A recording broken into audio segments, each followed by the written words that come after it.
Hi, ako nga pala si Megs at welcome dito sa channel ko, Megishi Vlogs.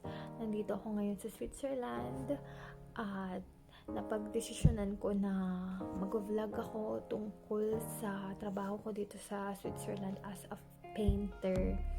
At kung may chance, ituturo ko sa inyo kung paano magpintura ng kung ano-ano, ng bahay, ng facade, ng wall, ng mga pintuan kapag may chance ako. So, sana supportahan nyo ako dito sa bago kong